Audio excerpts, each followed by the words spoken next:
Anchor tenants.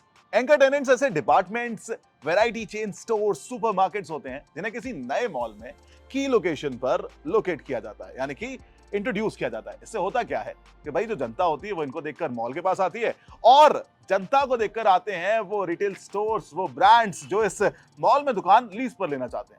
जितना बड़ा shopping mall होता है उतने ही ज्यादा एंकर टेनेंट्स की रिक्वायरमेंट होती है। इन एंकर टेनेंट्स से प्रायर पर एग्रीमेंट साइन करवाने के बाद ज्यादातर बैंक्स मॉल के कंस्ट्रक्शन को फाइनेंस करने के लिए रेडी हो जाते हैं। सो इन शॉर्ट, एंकर टेनेंट्स दो चीजों में बहुत मददगार साबित होते हैं। इनकी वजह से मॉल को लोन भी मिल जाता है और साथ ही साथ शॉप्स को ऑक्यूपाई करवाने में भी इनका बहुत बड़ा हाथ होता है। अच्छा सोना, आजकल देखने में आता है ना कि कई सारे लोग प्रॉपर्टी रेंट करना ज्यादा प्रेफर करते हैं then buying one. That is absolutely right Vaibhav. In fact आजकल के जो यंगस्टर्स हैं ना, वो भी कुछ ऐसा ही सोचते हैं। इनफैक्ट आजकल इस पे वीडियोस और आर्टिकल्स भी काफी निकल रहे हैं। तो चलिए देखते हैं कि ये एक मिथ है या फिर सच है। Let's find it out. बिल्कुल।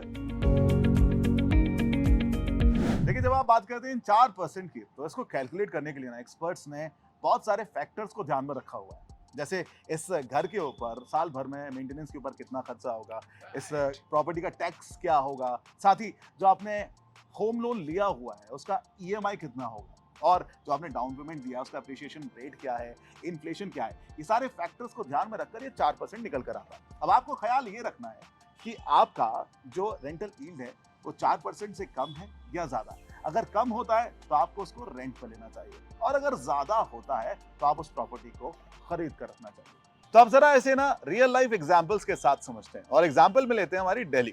दिल्ली में अगर कोई एक प्रॉपर्टी है जिसकी कीमत है 1 करोड़ रुपए, जिसे आप रेंट पर लेते हैं और रेंटल इनकम आपकी निकल कर आती है 2,40,000 रुपए, और जब आप इसको कन्वर्ट करेंगे हमारी रेंटल यील्ड में तो ये निकल कर आएगा 2.4%। यानी कि अगर आप दिल्ली में कोई प्रॉपर्टी लेने के लिए जा रहे हैं तो वहां पर जो 4% का रूल है उसके हिसाब से ये उससे कम है, तो यहां पर आपको प्रॉपर्टी को रेंट करना चाहिए। इन जनरल अगर आप देखेंगे तो दिल्ली में जो रेंटल यील्ड निकल कर आता है तो 2.5% से 3.5% तक निकल कर आता है। तो यानी कि Delhi is a good place to renting a property, right.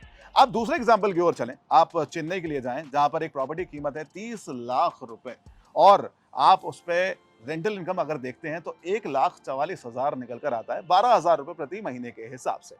तो यहां पर जो रेंटल यील्ड निकल कर आता है वो है 4.8%, विच इज ग्रेटर देन 4%। यानी कि यहां पर अगर आप प्रॉपर्टी रेंट करेंगे तो आपको घाटा हो सकता है। इसीलिए जब भी आप ऐसा 4% से ज्यादा कोई रेंटल यील्ड देखें तो वहां पर प्रॉपर्टी खरीदना ज्यादा बेहतर होगा आपके लिए और आपके उस पॉकेट के लिए भी। That is absolutely right. I hope ये जो myth buster है ये आपको बहुत हेल्प किया होगा, and now you clearly know whether to buy a property or to rent a property.